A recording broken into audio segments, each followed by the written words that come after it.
नमस्कार, स्वागत है आप सभी का हमारी इस खास पेशकश में। मैं हूं प्रीति सिंह और मेरे साथ हैं देश के 11 होनहार बीरबान, जिनके चीखने पात छोटी सी उम्र में ही दिख गए हैं। छोटी सी उम्र में ही किए गए इनके कमाल दांतों तले उंगली दबाने के लिए मजबूर कर देते हैं। इन बच्चों का उदाहरण सभी बच्चों और युवाओं के लिए बेहद प्रेरणादायी है। ये वो 11 बच्चे हैं जिन्हें इस साल राष्ट्रीय बाल पुरस्कार प्रदान किए गए हैं।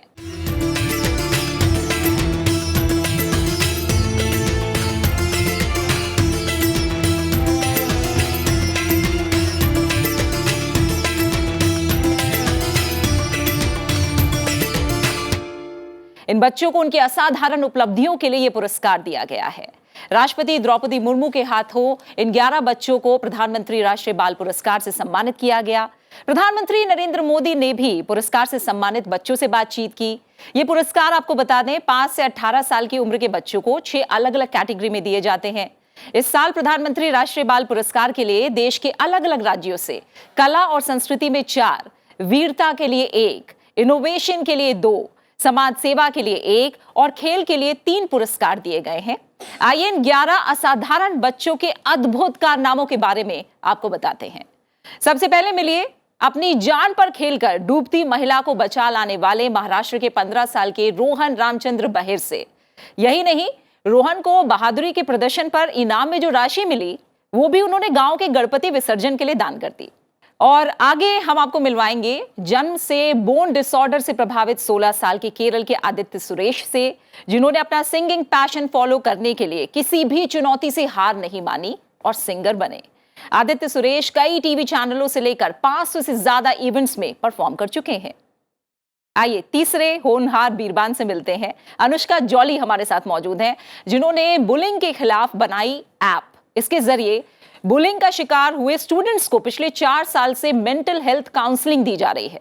अनुष्का को सोशल सर्विस कैटेगरी में राष्ट्रीय बाल पुरस्कार मिला है। आगे हमारे साथ हैं लिटिल जीनियस ऋषि शिव प्रसन्ना। प्रसन्ना का IQ 180 यानी 180 है और वो सबसे युवा सर्टिफाइड एंड्रॉयड एप्लीकेशन डेवलपर हैं। प्रसन्ना एक यूट्यूबर भी हैं और एलिमेंट्स ऑफ अर्थ के नाम से किताब भी लिख चुके हैं। आगे हमारे 5वें होनहार हैं तबला मास्टर 12 साल की श्रेया भट्टाचार्य जी, जो कि तबला वादक है और इनके नाम पर इंडिया बुक ऑफ रिकॉर्ड्स में सबसे लंबे समय तक तबला बजाने का रिकॉर्ड है। मिलिए M गौरवी रेड्डी से। 2016 में वो सिर्फ 12 साल की उम्र में international dance council UNICEF Greece के लिए नामित हुई हैं। आगे मिलिए कम उम्र में ही लोहा मनवा रहे संभव मिश्रा से। संभव मिश्रा को लंदन की रॉयल एशियाटिक सोसाइटी से फेलोशिप मिली हुई है। वो सोसाइटी के 200 साल के इतिहास में सबसे कम उम्र के फेलो हैं। उन्होंने नामी प्रकाशकों में बड़े बड़े लेख लिखे हुए हैं। इसके अलावा हमारे साथ हैं आदित्य प्रताप सिंह, जिनके इनोवेशन ने दिलाया है राष्ट्रीय बाल पुरस्कार उन्हें। उन्होंने माइक्रोपीए नाम से एक ऐसी किफायती तकनीक इजाद की है जिससे पीने के पानी से माइक्रोप्लास्टिक को फिल्टर किया जा सकता है। और अब राष्ट्रीय बाल पुरस्कार 2023 में जो खेल के 3 धुरंधर हैं उनसे भी मिलिए। खेल की श्रेणी में 3 बच्चों को प्रधानमंत्री राष्ट्रीय बाल पुरस्कार से सम्मानित किया गया है। हनाया निसार हमारे साथ हैं, जिन्हें मार्शल आर्ट्स के लिए मिला है। इसके अलावा हमारे साथ अलाना मीनाक्षी मौजूद है, जिन्हें चेस के लिए राष्ट्रीय बाल पुरस्कार मिला है। और 10 साल के शौर्यजीत रंजीत हमारे साथ जुड़े हुए हैं, जिन्हें मलखंब में असाधारण उपलब्धि के लिए यह सम्मान मिला है। तो इस इंट्रोडक्शन के बाद आप समझ गए होंगे कि इनके जो अद्भुत कारनामे हैं वो कैसे इन्हें अलग बनाते हैं और कैसे वो तमाम युवाओं और बच्चों के लिए आज प्रेरणा बन गए हैं। आइए इन्हीं से जानते हैं कि आज देश के युवाओं के लिए प्रेरणा बन चुके इन लोगों के कौन से वो पल रहे, कौन सी वो बातें रही जिनसे इन्हें खुद प्रेरणा मिली। और सबसे पहले बात करेंगे हम बहादुर रोहन से। रोहन, बहुत बहुत शुक्रिया हमारे साथ इस कार्यक्रम में जुड़ने के लिए। सबसे पहले बताइए उस दिन क्या हुआ था, आपने डूबती महिला को बचाया, हुआ क्या था? उस दिन रविवार था, स्कूल को छुट्टी थी। मैं मम्मी की गाड़ी धोने के लिए नदी पर गया था। नदी को बाढ़ आई थी, पूर परिस्थिति था, पानी पानी था। वहीं पर कुछ महिलाएं कपड़े धो रही थी, क्योंकि बाढ़ आने का कारण सतत 3-4 दिन बारिश सतत चालू थी, हो रही थी। तभी वहीं पर कुछ महिलाएं कपड़े धो रही थी। उसमें से एक महिला का, आंटी का पैर फिसल गया पानी में और पानी में डूबने लगी। उसके नाक और मुंह में पानी चला गया। तभी उस महिला ने चीख चीख सुनाई। मैंने चीख सुनते ही उन्हें देखकर मैंने 1 सेकंड का भी विलंब न करते हुए पानी में कूदा और उसके बाद उनके पास तैरते तैरते गया, उनको हाथ को पकड़ा, उनको धीरज दिया। वो बहुत घबराई थी, उनके मुंह नाक में पानी चला गया था। तभी मैंने उनके हाथ पर पकड़ को तैरते उनको हुए आप किनारे लेके ले आए। आए। अच्छा, आपको डर नहीं लगा रोहन बिल्कुल भी, कितना डर पानी बाढ़ आई हुई है, डर नहीं तो लगा? नहीं लगा, सिर्फ उनको नहीं पकड़ते तो जाती पानी में और वो मरण पाती। डर तो नहीं लगा क्योंकि तैरना आता है अच्छी से। अच्छा, तो ये जज्बा कहीं ना कहीं पहले से ही था क्या मन में? हाँ अच्छा स्विमिंग करते हो क्या? हाँ, स्विमिंग करता हूँ। अच्छा, ठीक है। तो अब क्या मैसेज आप देना चाहोगे बाकी बच्चों को? डर के बाकी आगे जीत है?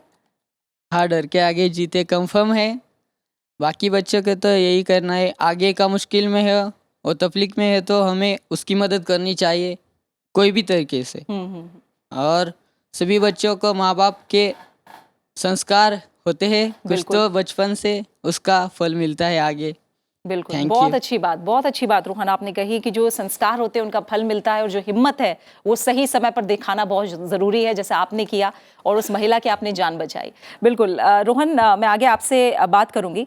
फिलहाल हम आगे बढ़ते हैं और बात करते हैं आदित्य सुरेश से।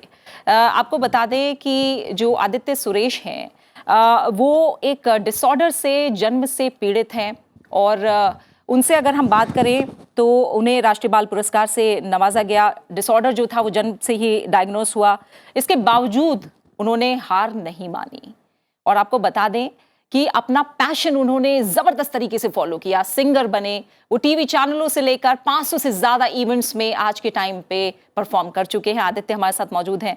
आदित्य, सबसे पहले बताइए, how are you doing health wise? How are you feeling? Yeah, it's very. What is exactly your health condition? The reason I'm in a wheelchair because I had osteogenesis imperfecta. It's an inborn disease, and when the person's born is very fractured, and that's a disease. So but tell us more about the mental strength does it take to overcome the fear of your physical condition? I don't mind my disability because I believe my talent. So that. Very good, very good. How do you feel when people shower appreciation? Do you feel motivated by it? Yes. So what are your future plans? I would like to be a famous playback singer in our industry, and also I want a government job. Do you follow anyone who is your idol singer? Who is your favorite singer? You mean my role model? Yeah. Okay. My favorite singer in South Indian industry, it's KJ Yeshdas, and female singer I like Kesh Chitrama. कुछ सुना दोगे आप? Would you sing something for us? Okay. What kind of song? Any song. Okay. Any song. Any song you love. First I sing a Malayalam song. Yeah. Okay. ദേവി മാഹാത്മ്യ ലഹരിയിലെൻ മനം സർഗസാഗരമാകേണം. ദേവി മാഹാത്മ്യ ലഹരിയിലെൻ മനം സർഗസാഗരമാകേണം. നൈവേദ്യമന്ത്രാങ്കുരങ്ങളിൽ അമ്മേ അന്നപൂർണാമൃതമരുളേണം. ആത്മപൂജാമുദ്രകളിൽ ദേവി ഭാവതരംഗമുയർത്തേണം.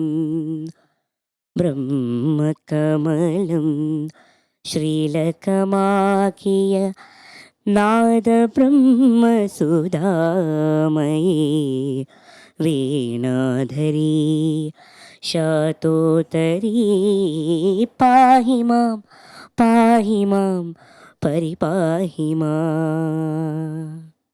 Thank you. Very nice, very nice. और आपको बता दें कि आदित्य सुरेश की जो कंडीशन है उसमें उनका बोन फ्रैक्चर होता रहता है हर साल और इससे समझिए इस चुनौती से वो जूझ रहे हैं. इसके बाद भी उन्होंने जो सिंगिंग के लिए पैशन है उसको बिल्कुल नहीं छोड़ा और 500 से ज़्यादा इवेंट्स में वो परफॉर्म कर चुके हैं. Any message for kids? Okay. All people are not perfect. Anybody can any difficult in your life. So keep going, everyone. Very nice. Keep going everyone. Yeah. All the best, all the best Thank you. Aditya. Thank you so और much. Aditya के बाद आइए हम आगे बढ़ते हैं. Anushka jolly हमारे साथ मौजूद हैं और जब अनुष्का की हम बात करते हैं तो सोशल सर्विस कैटेगरी की हम बात करते हैं. इस कैटेगरी में उन्हें राष्ट्रीय बाल पुरस्कार मिला है और उनकी कहानी बहुत प्रेरणा देने वाली है. एंटी बुलिंग स्क्वाड कवच नाम से अनुष्का ने एक ऐप बनाई है. इसके जरिए बुलिंग का शिकार हुए स्टूडेंट्स को पिछले 4 साल से मेंटल हेल्थ काउंसलिंग दी जा रही है. अनुष्का, थोड़ा सा बताइए, क्या ऐसा कोई घटना हुई थी? क्या बुलिंग की कोई घटना आपके सामने हुई जिसके बाद आपको लगा कि ऐसी कोई ऐप भी होनी चाहिए? कैसे ये ख्याल आया? तो जब मैं एक्चुअली 8 साल की थी, मेरी एक बहुत बुरी तरीके से बुलिंग हुई थी and it gave me mental health issues that I struggled with and it was very difficult time for me and I used to be a very happy child. पर इसके बाद आई थिंक मैं बहुत affect हुई और it was almost like I wasn't myself anymore. I didn't feel like myself anymore. तो जब मैं इससे निकली, मैंने डिसाइड किया कि I don't want anybody else going through what I did. तो इसलिए मैंने उस टाइम पे एक छोटी सी वेबसाइट बनाई थी जिसका नाम था एंटी बुलिंग स्क्वाड. और फिर मैं स्कूल्स में जाके सेशंस मैंने लेने शुरू किए बच्चों के साथ और उनको बुलिंग और मेंटल हेल्थ के बारे में बताती थी और उनको एजुकेट करती थी. फिर मैंने ऑनलाइन सेशंस लिए, एक रिकॉर्डेड प्रोग्राम भी बनाया, NGOs के साथ कोलैबोरेट किया और एक ऐप भी बनाई. और उसके ज़रिए I have impacted over 20 lakh students right now in over 20,000 different schools. 20 lakh बच्चों की काउंसलिंग चल रही है और पिछले 4 साल से ये मेंटल हेल्थ काउंसलिंग आप दे रही हैं? हाँ, जब से मैं 9 साल की थी. अच्छा, ठीक है. तो किस तरह के केसेस आते हैं, थोड़ा आप बताइए अनुष्का. तो mostly I think in India verbal bullying बहुत ज़्यादा कॉमन है. तो किसी के वेट पे कमेंट्स, किसी के स्किन कलर पे कमेंट्स, और ये सब बहुत कॉमन है क्योंकि आई थिंक इंडिया में हम बहुत स्टीरियोटाइप करते हैं और हम लोगों को बहुत जज करते हैं. हमारा माइंडसेट ऐसा है, तो इसलिए ज़्यादातर ये केसेस आते हैं और हमें पता नहीं चलता कि हमारे जो वर्ड्स हैं वो कितने पावरफुल होते हैं और वो किसी को इधर एम्पावर कर सकते हैं या उनको नीचा दिखा सकते हैं. और मैं अपने एंटी बुलिंग स्क्वाड से लोगों को बताना चाहती हूँ कि आपके वर्ड्स लोगों को उठाएं और एम्पावर करें, ना कि उनको नीचा दिखाएं. बहुत बढ़िया बात अनुष्का ने कही और बहुत बड़ी बात कही है कम शब्दों में कि जो हमारे शब्द हैं, जो हमारे वर्ड्स हैं, वो कितने ताकतवर हैं और इनके ज़रिए हम किसी को नीचा ना दिखाएं बल्कि ऊपर उठाएं ताकि ये शब्द किसी के लिए प्रेरणा बने और उनके जीवन को सुधारे.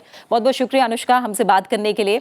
आइए अब आगे बढ़ते हैं और बात करेंगे अब हम ऋषि शिव प्रसन्ना से. छोटी सी उम्र में ही ऋषि शिव प्रसन्ना ने गजब का काम किया है. उन्होंने इनोवेशन कैटेगरी में प्रधानमंत्री राष्ट्रीय बाल पुरस्कार से उन्हें सम्मानित किया गया. प्रसन्ना सबसे युवा सर्टिफाइड एंड्रॉयड एप्लीकेशन डेवलपर हैं. प्रसन्ना एक यूट्यूबर भी हैं. एलिमेंट्स ऑफ अर्थ के नाम से किताब लिख चुके हैं और प्रसन्ना का IQ 180 है. आपको बता दें कि जो आम IQ लेवल होता है वो 85 से 115 यानी 85 से 115 तक होता है. हाईली इंटेलिजेंट लोगों की अगर बात करें तो उनका IQ लेवल 130 होता है, लेकिन प्रसन्ना का IQ लेवल 180 है. इतना ही नहीं, आपको प्रसन्ना के बारे में बता दें, मेंसा इंटरनेशनल के यंगेस्ट मेंबर प्रसन्ना बने और मेंसा इंटरनेशनल जो है वो दुनिया की सबसे पुरानी और सबसे प्रेस्टिजियस हाई IQ सोसाइटी है. और इस उम्र में नहीं, जब वो 4 साल 5 महीने के थे, इसी उम्र में प्रसन्ना ने इस सोसाइटी को ज्वाइन कर लिया था और इसके यंगेस्ट मेंबर बने थे. Prasanna, do you yourself realize what does it mean having 180 IQ? I feel like there are many people like me and every person is unique in their own way. So everyone is unique. Aditya Suresh, see, he's so good at singing. Do you feel special about it? I feel very honored, but everyone is unique in their own way. Very good, very good, very nice message. Prasanna, tell me something about your apps. I have developed many apps in which there are 3 major applications. The first one is CHP for COVID Help Bengaluru, and the second one is IQ Test, and the third one is Countries of the World. So what were you thinking when you thought of designing these apps? For the first one, IQ Test app, I love to take quizzes. I absolutely love to take quizzes. So I decided, why don't I create a quiz of my own? So with an IQ of 180, developing apps is just an easy peasy task for you? Or are there any challenges that you face? It takes some time, and sometimes you just have to go trial and error. Okay, it means practice makes a man perfect. Yes. This is what you want to say.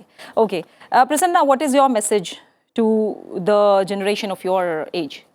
Everyone is unique in their own way, so if people say you're not good at this, don't worry, you might be good at something else. Very nice, very nice. Thank you so much, Prasanna, for talking to us, and good luck and good wishes for your future also. अब आइए आगे बढ़ते हैं, और प्रसन्ना के बाद अब हम बात करेंगे श्रेया भट्टाचार्य जी से। श्रेया के बारे में आपको बता दें, 12 साल की हैं श्रेया, जिन्हें आर्ट एंड कल्चर कैटेगरी में राष्ट्रीय बाल पुरस्कार से सम्मानित किया गया। तबला वादक हैं श्रेया, और उनका नाम इंडिया बुक ऑफ रिकॉर्ड्स में सबसे लंबे समय तक तबला बजाने का रिकॉर्ड है, 1 घंटा 2 मिनट 53 सेकेंड। ये समय है जो श्रेया ने तबला बजाया और अपना नाम रिकॉर्ड बुक में दर्ज कराया है। और आपको बता दें कि श्रेया, आप खुद ही बताइए, क्या कैसे तबले की तरफ रुझान हुआ? और आपने 3 ताल के तमाम, मैं कहूँगी, रूप हैं। हम उतना तो म्यूज़िक में गहराई से नहीं जानते, लेकिन उसके बहुत सारे आपने एक तरह से कायदा बजाए, टुकड़ा बजाए। कैसे ये इंस्पिरेशन मिला? तबले की तरफ कैसे लगा कि मुझे तबला सीखना है? यस, जब मैं 3 इयर्स की थी तो तब से मैंने तबला स्टार्ट किया। तो तब मुझे पता नहीं था कि तबले के बारे में ये ऐसा होता है, ये वैसा होता है। लेकिन मैं बहुत ज़्यादा इंटरेस्टेड थी छोटे से ही, क्योंकि मेरे घर में ही ऐसा फील्ड था, म्यूज़िक का फील्ड था। पहले पापा ने ही मुझे ये बताया कि तुम इसमें जाओ तो तुम्हारा लाइफ इसमें अच्छा होगा। उन्होंने देखा कि मेरे अंदर टैलेंट है, मैं ये कर सकती हूँ। उन्होंने ही पहले मुझे इस पर बहुत ज़्यादा इंस्पिरेशन दिया, मुझे उनसे ही इंस्पिरेशन मुझे मिलती है। तब से उन्होंने मुझे स्टार्ट करवाया, और उन्होंने 7 इयर्स मुझे सिखाया। और अब मैं करेंटली श्री स्वप्निल भिसे जी से सीख रही हूँ, मुंबई से। और 3 ताल के अलग अलग चीज़ें मीन्स अभी जितने भी मैंने सीखे हैं, जितने भी मैंने बजाए हैं अभी तक, वो सब गुरुजनों का दिया हुआ ही है, बस यही कर। ठीक है। रिकॉर्ड के बारे में कैसे सोचा? कितनी प्रैक्टिस करनी पड़ती है इसके लिए? यस, मैं 8 to 9 आवर्स प्रैक्टिस करती हूँ ए डे। यस। अच्छा, पढ़ाई पे कुछ असर पड़ता है?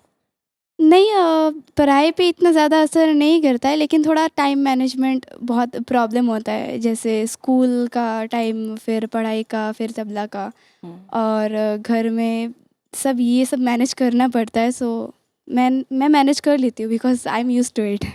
क्योंकि ये जाहिर सी बात है कि जब हम एक तरह से बात करें, 9 घंटे आप तबला लगातार बजाती हैं, और मैंने कहा ना कि पढ़ाई पे इफेक्ट पड़ता है। कई ऐसे पेरेंट्स हैं जो ये सोचते हैं कि नहीं, पढ़ना पहले ज़रूरी है, बाकी चीज़ें बाद में। आज भी है ये, हम कितना भी कहें। क्या मैसेज है उनके लिए और ऐसे बच्चों के लिए जो अपना पैशन कहीं ना कहीं परस्यू करना चाहते हैं? यस, मुझे लगता है कि ये जो तबला है, ये एक ट्रेडिशनल टाइप ऑफ मतलब कला कह सकते हैं हम। ऐसे कई सारे हैं, जैसे ढोलक है और एक्सेट्रा। मुझे लगता है कि ये सभी को करना चाहिए। सिर्फ पढ़ाई नहीं, इसके बावजूद भी कुछ अलग करना चाहिए। हमें माइंड में भी थोड़ा पीस महसूस होता है, स्पेशली म्यूज़िक में। मुझे लगता है दिस इज़ द हो सकता है। हाँ। टाइम मैनेजमेंट बहुत बड़ी बात है। अगर टाइम मैनेजमेंट किया जाए, सब कुछ पहले से प्लान करके रखा जाए, तो बिल्कुल किया जाए। आगे क्या प्लान्स हैं? आगे मेरा ड्रीम है कि मैं आगे चलकर इस कला को बहुत आगे ले जाऊँ, क्योंकि बहुत सारे लोग हैं जो इस कला को नहीं जानते हैं अभी भी, बहुत ऐसे लोग हैं जो नहीं जानते हैं। सो इसको मैं पूरे भारतवर्ष में नहीं, पूरे विदेश एवं पूरे वर्ल्ड में इसका प्रचार प्रसार करना चाहती हूँ और इसका सेवा करना चाहती हूँ। बिल्कुल, हमारी तरफ से भी बहुत सारी शुभकामनाएं हैं आपको। श्रेया, आप खूब आगे Thank you. बढ़ें और नाम रोशन करें। आइए आगे बढ़ते हैं और तबला के बाद डांस की तरफ रुख करते हैं। डांस में झंडे गाड़ रही है एम गौरवी रेड्डी, जो इस समय हमारे साथ मौजूद हैं, और उन्हें भी आर्ट एंड कल्चर कैटेगरी में अवार्ड मिला है।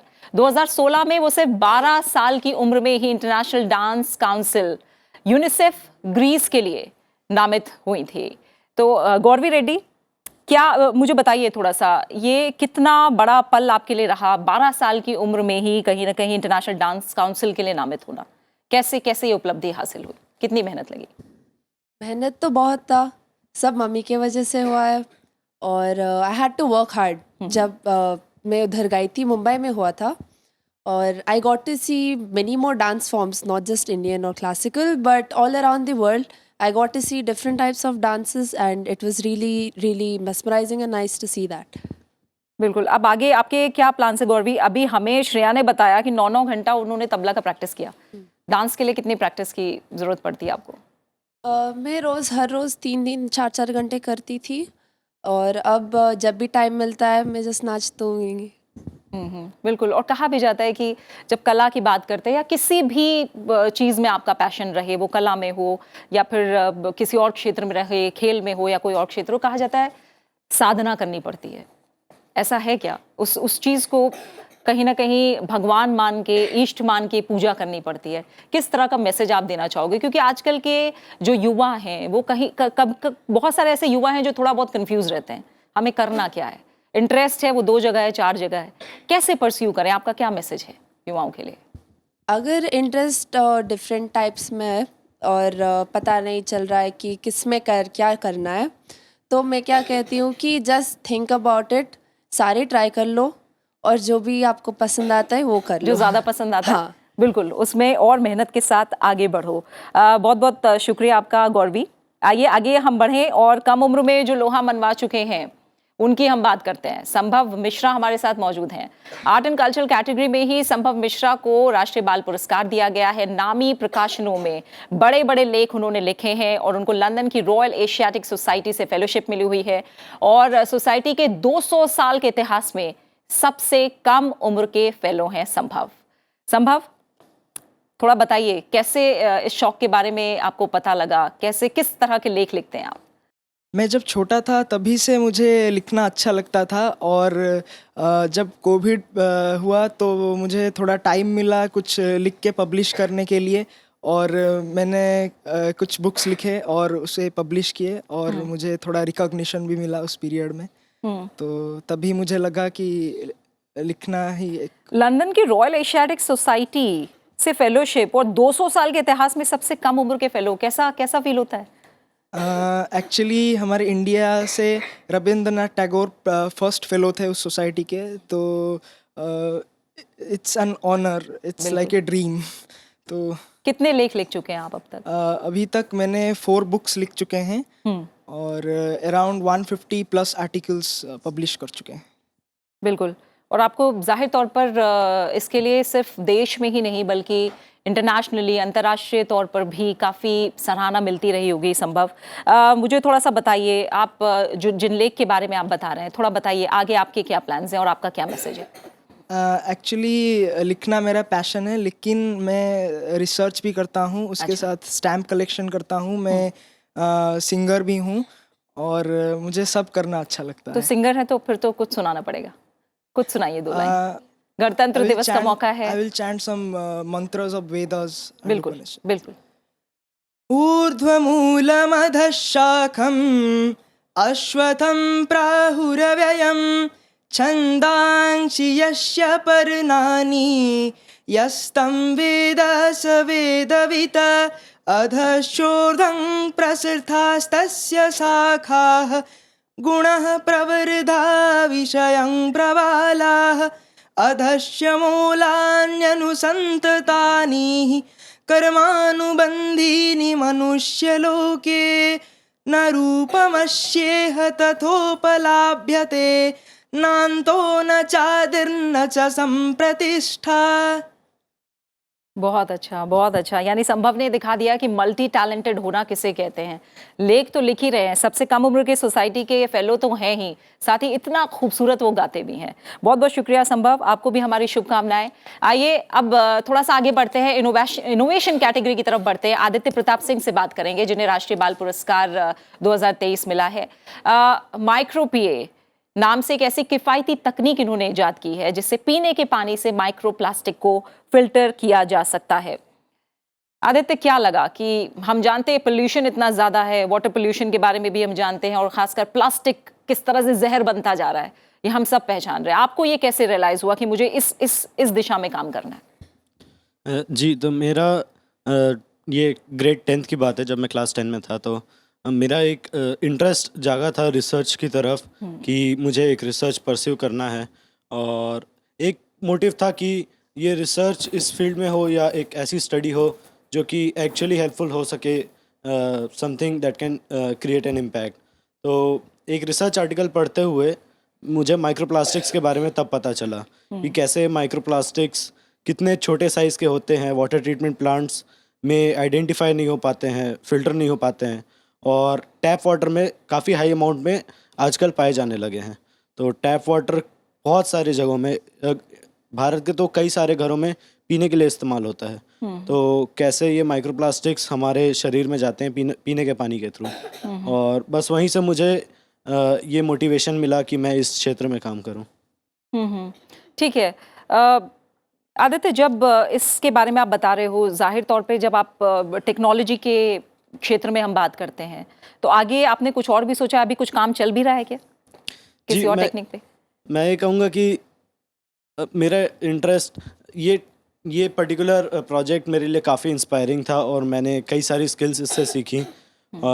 लेकिन जो सबसे स्ट्रॉन्ग लर्निंग मेरा इसमें से रहा वो था कि मैं आइडेंटिफाई कर पाया कि रिसर्च मेथोडोलॉजी में मेरा कितना इंटरेस्ट है, रिसर्च कैसे आज के टाइम पे इतना नेसेसरी है, और मैं फ्यूचर में बस अपने इन स्किल्स को, इस रिसर्च कैपेबिलिटी को अलग फील्ड्स में, कई फील्ड्स में अप्लाई करना चाहता हूँ जो कि हेल्पफुल हो पीपल के लिए।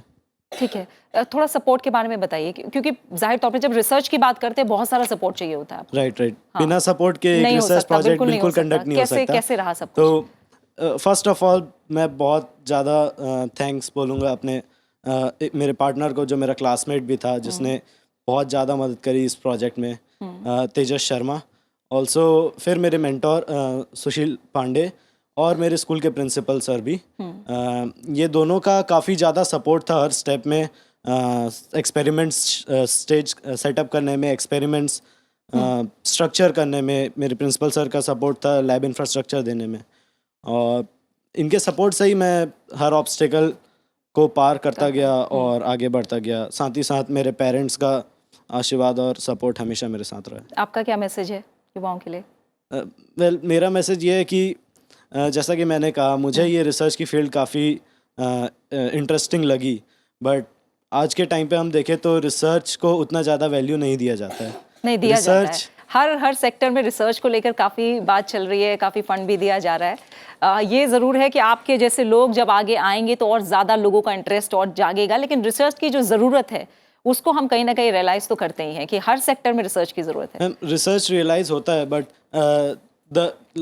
जो यूथ है, जो चिल्ड्रन है आज के टाइम पे, जो स्टूडेंट्स हैं, उन सब का माइंडसेट ये रहता है कि कोई एक हाई पोस्ट अचीव करके कॉर्पोरेट लाइफ में जाना है। माइंडसेट चेंज करने की बात है जी, बिल्कुल। तो इस स्टेज पे अगर इस एज ग्रुप में कोई इंटरेस्ट डेवलप कर पाता है अपना रिसर्च की तरफ, तो उसको डेफिनेटली ज़्यादा टाइम मिलेगा to get more into this, and rather एक फ्रेश यंग माइंड काफ़ी ज़्यादा अलग तरीके से सोच सकता है, बिल्कुल, और नए बड़े बड़े प्रॉब्लम्स के बहुत ही इनोवेटिव सॉल्यूशंस निकाले जा सकते हैं। बिल्कुल बिल्कुल, यानी माइंडसेट चेंज करने की ज़रूरत है। और जैसा अब हमें बताया भी है आदित्य ने कि इस दिशा में अगर युवा चाहे और उनको प्रॉपर सपोर्ट भी मिले तो काफ़ी अच्छे काम किए जा सकते हैं रिसर्च की फील्ड में भी।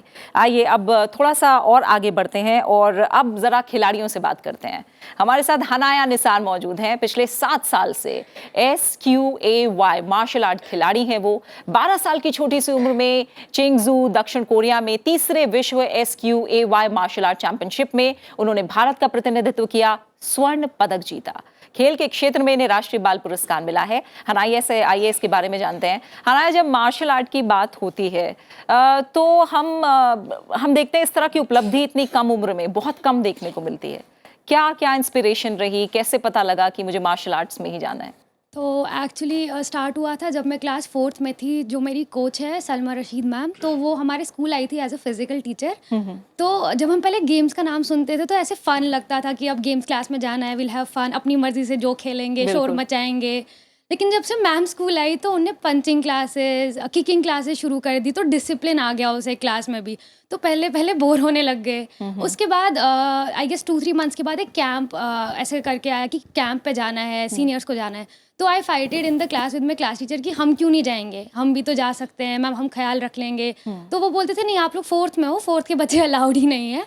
तो मैंने बहुत फाइट किया, तो फिर एनी हाउ हो गया हमारा भी। तो मेरा आइडिया क्या था कैंप का कि हम जाएंगे, we'll have fun there also. तो बाद में पता चला कैंप में जाने के बाद कि नहीं, इट्स नॉट फन। आपको सुबह उठना है, प्रैक्टिस पे जाना है, जॉगिंग है, उसके बाद प्रैक्टिस सेशन है, फिर से प्रैक्टिस सेशन है, ऐसे करके। तो मेरी फ़ाइट हुई वहाँ, जो कि मैंने पहले स्कूल में भी प्रैक्टिस किया था। तो जब फाइट हुई मैंने ब्रॉन्ज मेडल जीता, आई लॉस्ट।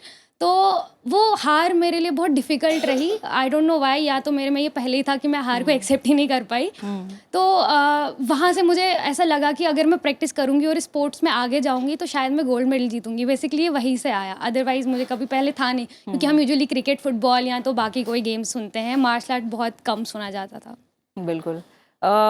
आगे किस तरह की तैयारी है, कितना कितना प्रैक्टिस करना पड़ता है? प्रैक्टिस तो बहुत ज़्यादा करना पड़ता है when it comes to martial art, because आपका कंसिस्टेंसी बहुत मैटर करता है। ये नहीं कि आप एक बारी एक लेवल पे हो और नेक्स्ट टाइम आप दिखो भी नहीं। कंसिस्टेंसी बहुत मैटर करती है। और फ्यूचर प्लान्स यही है कि मैं मार्शल आर्ट में बहुत आगे जाऊँ, कंट्री को और ज़्यादा रिप्रेजेंट करूँ। और हमेशा मैं कंट्री का फ्लैग ऊपर ही देखना चाहती हूँ, क्योंकि मेरे से फर्स्ट हार बर्दाश्त नहीं हुई थी। अब नेक्स्ट तो कभी भी नहीं, I can not even think of it. और मैं साथ साथ में मैं लॉ भी परस्यू करना चाहती हूँ। ठीक है। अच्छा, इसके पहले आदित्य ने हमें कहा था कि रिसर्च को लेकर इतना ज़्यादा कहीं ना कहीं माइंडसेट जो है वो उस तरह का नहीं है, पॉजिटिव नहीं है। आपको लग रहा है खेलों को लेके जिस तरह का माइंडसेट लोगों में चेंज हो रहा है, बच्चों में चेंज हो रहा है और खिलाड़ियों को इतना ज़्यादा प्रोत्साहन दिया जा रहा है, इससे भी कहीं ना कहीं बच्चों को प्रोत्साहन मिल रहा है खेलों में आगे अच्छा करने के लिए? आई गेस या इट्स ट्रू कि बहुत सारे बच्चे इंस्पायर हो रहे हैं, बट द प्रॉब्लम इज़ कि या तो पेरेंट्स सपोर्ट नहीं करते हैं, जैसे आपने अभी कहा था कि हर बच्चे को पेरेंट्स सपोर्ट नहीं करते हैं, दैट्स ट्रू। क्योंकि और particularly when it's a girl child, कहते हैं कि आप अकेले कैसे जाओगे, हम साथ नहीं आ रहे हैं। बट आई गेस अगर हम लड़कियों को फ्रीडम देंगे, और पर्टिकुलरली मार्शल आर्ट में, क्योंकि मार्शल आर्ट आपको सेल्फ डिफेंस सिखाता है, तो आप खुद को एक तो प्रोटेक्ट करना भी सीखोगे, और शायद आप में वो टैलेंट है और वो बाहर आ जाएगा। आप मेरी जगह हो सकते हैं कल, मैं तो यही कहना चाहूँगी। ठीक है। आप अपने आसपास कैसा माहौल देखते हो खेलों को लेके? I guess it's my parents जिनने मुझे जाने दिया। हो सकता है मेरे से ज़्यादा कोई बेटर होगी या जो डिज़र्विंग होगी उसको जाने नहीं दे रहे हैं। तो I wish and I want कि सब पेरेंट्स अपनी बेटियों को आगे जाने दे, जिस भी फील्ड में। I am not saying only martial arts, जिस भी फील्ड में, बी इट एकेडमिक्स या कोई भी, जो भी उनका मन करे उसमें आगे जाने दे। बिल्कुल, बहुत अच्छा मैसेज है आपका पेरेंट्स के लिए भी और बच्चों के लिए भी, कि जहाँ भी बच्चे का इंटरेस्ट है उसे थोड़ा खुला आसमान दीजिए, थोड़ा सा मोटिवेशन दीजिए, और थोड़ा सा अगर अच्छा माहौल उसे मिलेगा तो जाहिर तौर पर बच्चा अपनी फील्ड में, अपने इंटरेस्ट की फील्ड में काफ़ी अच्छा करेगा। आइए आगे बढ़ते हैं, और हमारे साथ कोल गटला अलन मीनाक्षी मौजूद हैं। और अगर हम उनके बारे में बात करें तो वो अंतर्राष्ट्रीय शतरंज खिलाड़ी हैं। Asia school U7 girls classic के मानक प्रारूप में उन्होंने स्वर्ण जीता। कई और भी ऐसे राष्ट्रीय और अंतर्राष्ट्रीय पदक हैं जो उन्हें मिल चुके हैं। महिला कैंडिडेट मास्टर का खिताब उन्होंने हासिल किया है, और खेल के क्षेत्र में इन्हें राष्ट्रीय बाल पुरस्कार दिया गया है। अलना मीनाक्षी, जब शतरंज की बात आती है तो मुझे तो बहुत डर लगता है। आपको कैसे पता चला कि ये मुझे इंटरेस्ट है, ये मूव्स मैं कर सकती हूँ और शतरंज में काफ़ी मैं- अच्छा कर सकती हूँ? When I was small, my mom introduced me to chess because they introduced me to multiple sports and games. Like I tried skating, tennis, football. I tried almost every sport possible. And I was 4 when I started chess, and I started really liking it. And my mother was a state level player when she was small.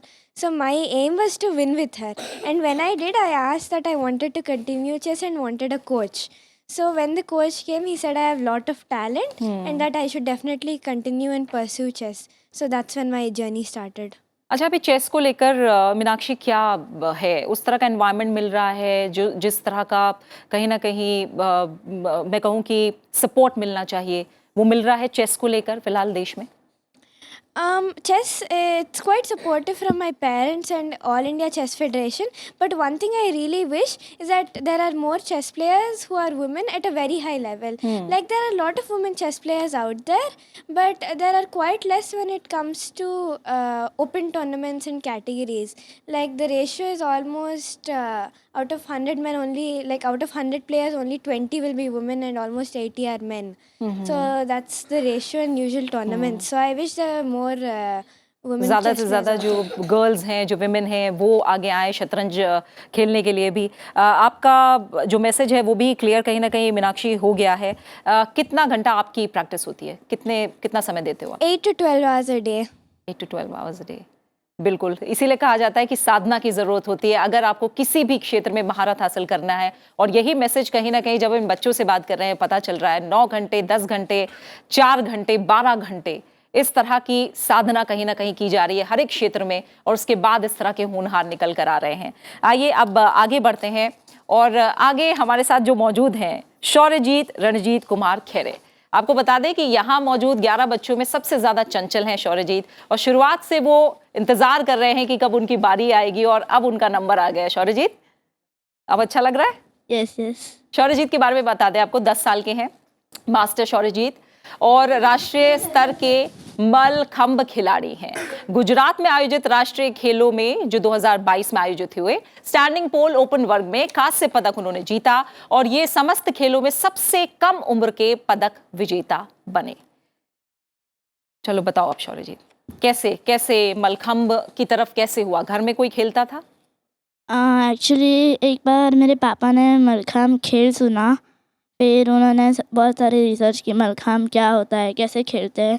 उसी दिन मेरे पापा ने मुझे मलखाम दिखाने के लिए ले गए जुम्मा दादा व्यायाम मंदिर में, जहाँ पे मलखाम की एकेडमी खुली है।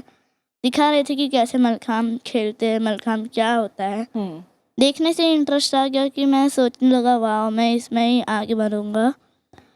तो फिर उसके नेक्स्ट दिन ही मैंने मलखाम चालू किया। वो मुझे डिफ़िकल्ट लगा पर बहुत इंटरेस्टिंग लगा। इसी तरह से ही मेरी जर्नी आगे बढ़ती गई और मैं आज इधर तक हूँ। अच्छा, मलखंब को देख के बहुत, जैसे शतरंज को देख के बोला, मलखंब को देख के भी बहुत डर लगता है, बहुत बैलेंस करना पड़ता है, बहुत प्रैक्टिस करनी पड़ती है। तो कितना आप प्रैक्टिस करते हो? मैं एक दिन में 2 घंटे प्रैक्टिस करता हूँ, पर डे 2 आवर्स प्रैक्टिस करता हूँ।